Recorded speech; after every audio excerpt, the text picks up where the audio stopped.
Также будут рассмотрены вопросы поддержки экономики.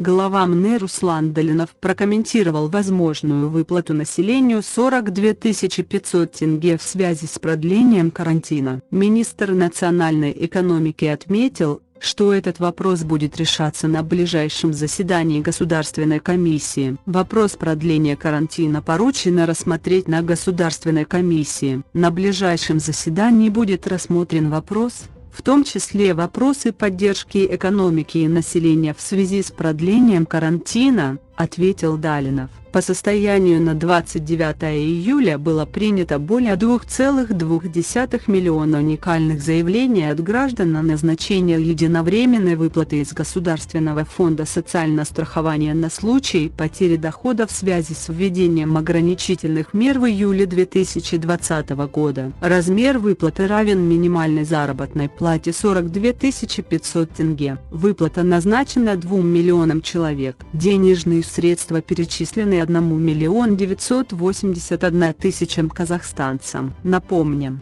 что глава государства провел совещание по проблемным вопросам эпидемиологической ситуации в стране, в ходе которого поручил продлить карантин еще на 2 недели.